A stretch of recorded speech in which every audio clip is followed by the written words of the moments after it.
get into my off-season pitching and throwing plan for myself.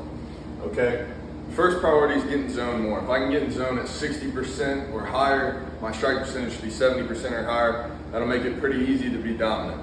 All right. Next priority is going to be further deviation from the dead zone.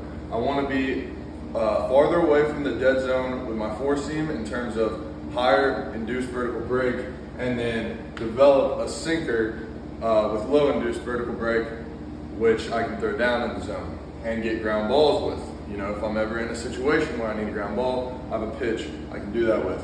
The next thing that's also going to improve my end zone percentage is just increasing my splitter usage. My splitter was thrown for close to 80% strikes.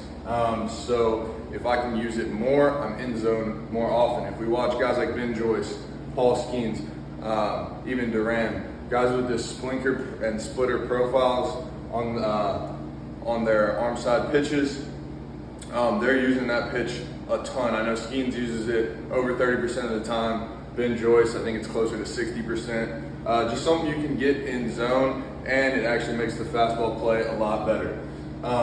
Next thing, we want to raise our average velo. Instead of worrying about our top end velo, which is a little bit less important, we want to raise our average velo from 96 plus. I think it was, at least midway through the season, 96.3 this year. I don't know if it went up or down by the end of it, to closer to 97.5. If we can get into that range, now our fastball profile, which tends to be a little dead zone, doesn't matter quite as much. All right. The next thing, mechanically, we want to improve our chest speed. Now, there's a number of ways I can go about doing that, but that's going to be a huge priority. If I can improve the speed at which my chest is rotating, which is driven by the trunk and even the lower half, then I can deliver the ball harder to the plate. Next, we want to improve our pickoff move. Even though it's not a huge part of my game because I am relatively fast to the plate, I do want to get a little better at the pickoff just to become an elite professional. I feel like I need to well round my ability to hold runners. Next, 10 toes 90 miles per hour, flat ground 97 miles per hour. These are both for fun because I think that they'll be getting close to the records that I've seen, and I just think it would be cool to hold some constraint records, 10 toes, and then obviously flat ground 97 would be pretty elite, so that would be really fun. But for the most part, our biggest priority, get in zone more. Now we have to figure out how we do that. We throw the splitter more, okay? We throw a pitch like a sinker that can get ground balls earlier in counts, okay? And we just get in zone more. We just throw more reps. Let's do it. All right, it's the off season, and we're gonna be discussing my plan for the off season, at least the first month of the off season.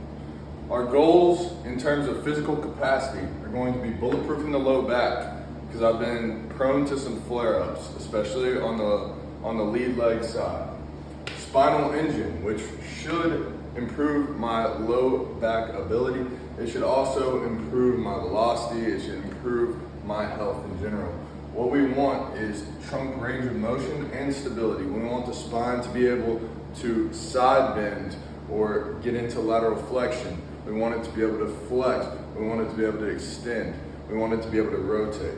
All right. Then I'm going to increase shoulder flexion and thoracic extension range of motion, meaning getting here and getting here.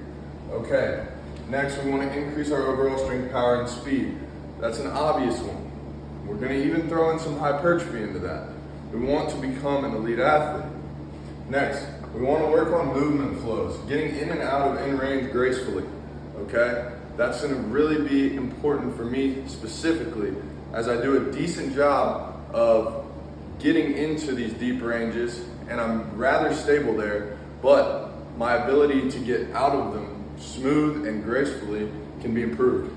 Next, bulletproofing the wrist, elbow, and shoulder.